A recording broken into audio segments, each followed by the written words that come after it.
नमस्कार।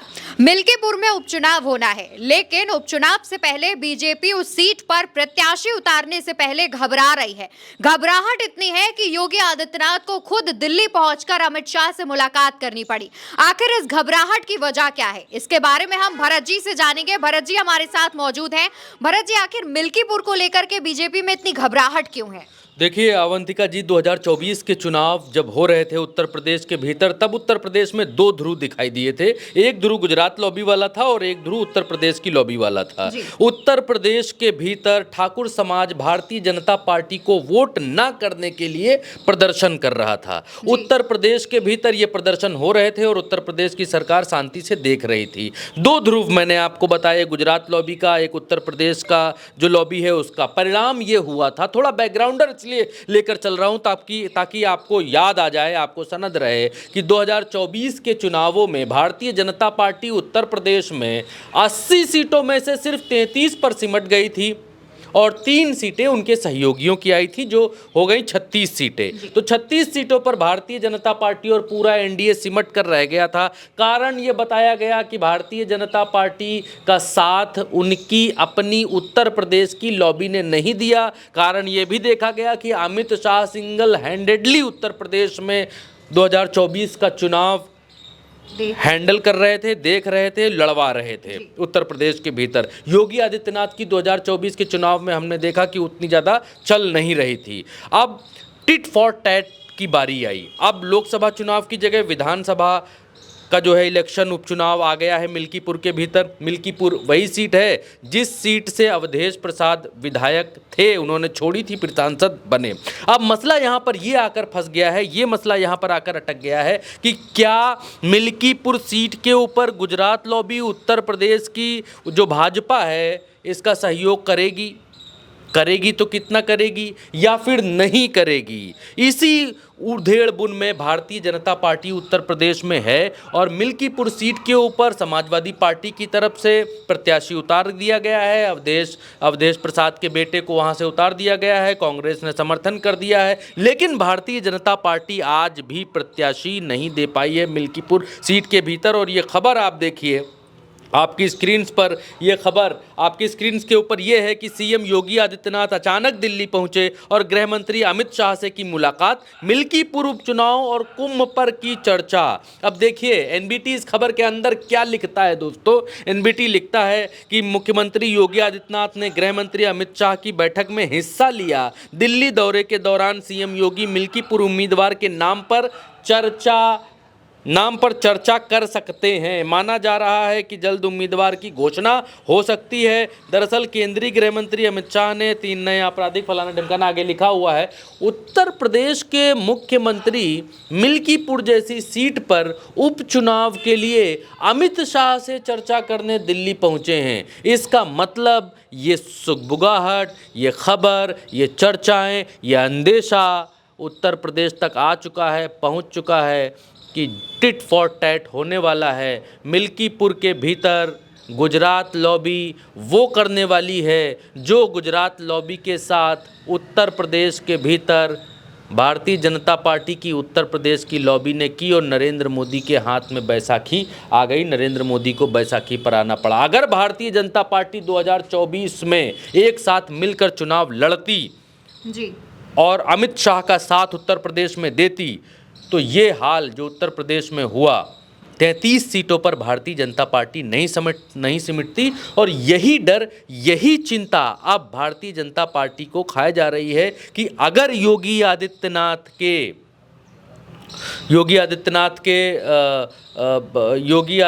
के अंडर जो सीट आई है, अब योगी आदित्यनाथ की परीक्षा आई है और उस परीक्षा में अगर फेल हो गए, मिल्कीपुर फिर से हार गए, अयोध्या की वो सीट फिर से हार गए, तो बहुत बड़ी किरकिरी होगी, बहुत बड़ी किरकिरी होगी। और इसीलिए कुंभ के साथ में मिल्कीपुर का चुनाव रखा गया है कि एक तरफ कुंभ चल रहा होगा, बहुत बड़ा धार्मिक अनुष्ठान उत्तर प्रदेश के भीतर चल रहा होगा, बहुत बड़ा आयोजन चल रहा होगा। दूसरी तरफ कुंभ से थोड़ी ही दूर पर अयोध्या में, धार्मिक नगरी अयोध्या के भीतर मिल्कीपुर सीट पर उपचुनाव हो रहा होगा, जो धार्मिक लिहाज से इस चुनाव को, धार्मिक वेव में इस चुनाव को समेटने की कोशिश की जा रही है। लेकिन अभी भी भारतीय जनता पार्टी को उत्तर प्रदेश की भारतीय जनता पार्टी को ये यकीन नहीं है कि मिल्कीपुर की सीट वो जीत सकती है और इसीलिए योगी आदित्यनाथ को अमित शाह से मिलने जाना पड़ा है, अमित शाह से नाम की चर्चा करनी पड़ी है, वरना योगी आदित्यनाथ के हाथ में इतनी तो पावर होगी ही एक मुख्यमंत्री के नाते,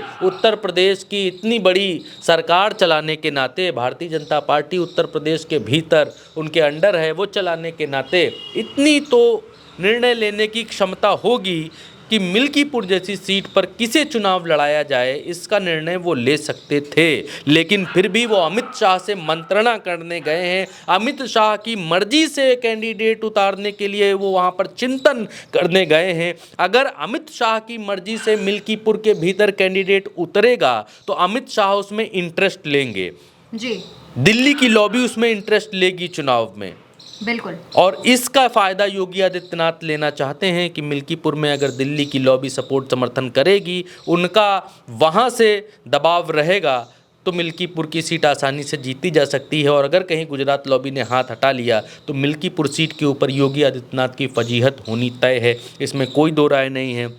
वहाँ का जो गुड़ा गणित है वो भी मैं आपको बता देता हूँ, दोबारा से आपको बता देता हूँ। मिल्कीपुर सीट का जो गुड़ा गणित है, देखिए मिल्कीपुर जो सीट है उस सीट पर जी, दलित बाहुल्य सीट है, इस पर 3.5 लाख करीब वोटर हैं। 3.5 लाख वोटरों में 1,20,000 वोटर दलित हैं, लगभग 55,000 वहाँ पर यादव वोटर है। तो 1.5 लाख और 55,000 सीधे सीधे ये 1,20,000 और 55,000 ये लगभग 50, 60, 70, 1,75,000 के आसपास चला जाता है। 30,000 मुस्लिम हैं, 1,075, 70, 80, 90, 100 ये 2 लाख से ऊपर निकल जाता है।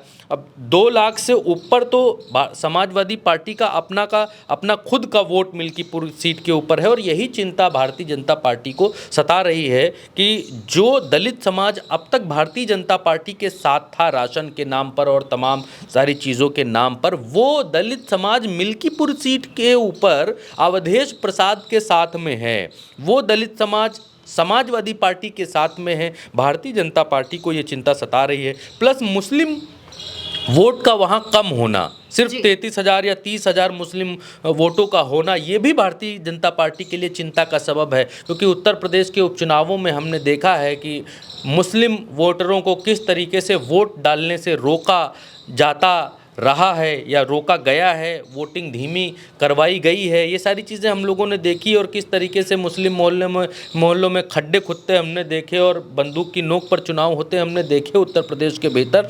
तो मुस्लिम वोटर वहाँ पर कम है।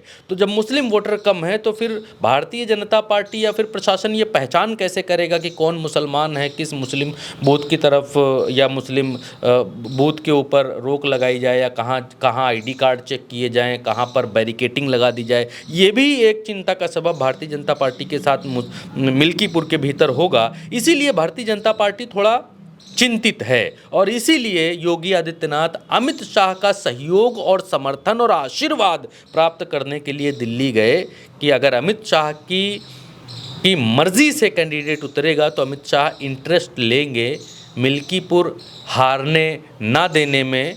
भारतीय जनता पार्टी वहां से सहयोग करेगी तो मिल्कीपुर नहीं हार सकते हैं। ये एक आश्वासन लेकर योगी आदित्यनाथ मिल्कीपुर सीट पर प्रत्याशी। बिल्कुल। और भरत जी, अभी जब कुछ दिनों पहले उत्तर प्रदेश की 9 सीटों पर भी उपचुनाव हुआ था तो उस दौरान ये था कि योगी की शाख से जोड़कर वो चुनाव देखा गया था। हालांकि आपने भी जिक्र किया कि कैसी खबरें आई मुस्लिम वोटर्स को लेकर के, पथराव और बंदूक की नोक पर चुनाव, लेकिन अब योगी ने शाह से मुलाकात कर ली है। तो क्या अब जो मिल्कीपुर सीट पर उपचुनाव होगा वो योगी और शाह दोनों की साख दांव पर लगेगी या फिर सिर्फ योगी की? देखिए, योगी आदित्यनाथ की साख तो दांव पर है ही है, क्योंकि योगी आदित्यनाथ हैं बाबा, योगी आदित्यनाथ जो हैं मठ के हैं मठाधीश। तो योगी आदित्यनाथ की जो ये सीट है मिल्कीपुर, ये सीट अयोध्या में आती है और अयोध्या जो नगरी है वो धार्मिक नगरी है और कुंभ के समय में चुनाव हो रहा है। तो ये सारी चीज़ें मिल मिलाकर भारतीय जनता पार्टी अपने पक्ष में करना चाहती है, वरना संदेश बहुत बड़ा जाएगा। अगर भारतीय जनता पार्टी दिल्ली हार जाती है और यहाँ पर मिल्कीपुर पूर्व समाजवादी पार्टी जीत जाती है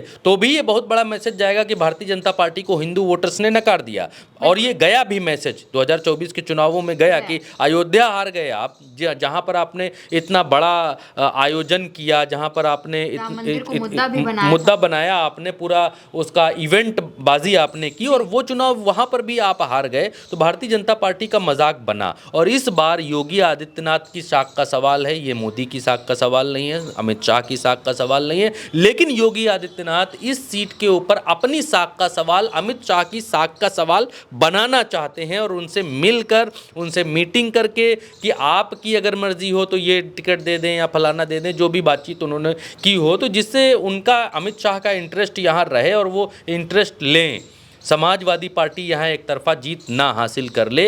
ये एक तरफ की जो राजनीति है वो चल रही है, क्योंकि जब 2024 के चुनाव में भारतीय जनता पार्टी यहाँ पर सिर्फ 33 सीटें जीती, तभी ये सबको मालूम चल गया था, ये भी तभी ये कानाफूसी होने लग गई थी कि उत्तर प्रदेश में कुछ तो भारतीय जनता पार्टी में गड़बड़ है, जो भारतीय जनता पार्टी केवल इतनी ही सीटें जीती। भारतीय जनता पार्टी दो फाड़ उत्तर प्रदेश में हुई है, तभी ये चीज़ें हुई हैं कि भारतीय जनता पार्टी को इतना, जो 80 सीटों में से 80 का दावा कर रहे थे वो 33 पर आकर लटक गए। और अब टिट फॉर टैट की बारी है। बहुत सारे राजनीतिक विश्लेषक ये कहते हैं कि 2027 के चुनाव में योगी आदित्यनाथ के साथ टिट फॉर टैट हो सकता है, या इस उपचुनाव में टिट फॉर टैट हो सकता है, लेकिन उपचुनाव में हमने देखा किस तरीके से पुलिस लगाकर, प्रशासन का इस्तेमाल करके चुनाव जीतने की कोशिश की गई, और वो मिल्कीपुर में उस तरीके की चीज़ें हो नहीं सकती हैं। इसलिए अब अमित शाह को साधने की तैयारी की जा रही है। बिल्कुल, यानी कि यूपी के उपचुनाव पर अगर हम नजर डालें, हालांकि उपचुनाव अभी आने वाले हैं, लेकिन सिर्फ एक सीट पर उपचुनाव होने हैं और उससे पहले ही योगी शाह के दरबार में हाजिरी लगाने पहुंच चुके हैं। जैसा कि भरत जी ने भी कहा कि अब योगी अपनी साख को अमित शाह की साख बनाना चाहते हैं। देखना होगा कि जो प्रत्याशी का ऐलान किया जाएगा वो शाह की पसंद पर होगा या योगी आदित्यनाथ की पसंद पर। जैसा होता है हम आप तक तुरंत अपडेट्स पहुंचाएंगे, इसलिए चैनल को याद से सब्सक्राइब कर लीजिए। चर्चा कैसी लगी इसका जवाब कमेंट सेक्शन में जरूर दीजिएगा और वीडियो को शेयर करिएगा।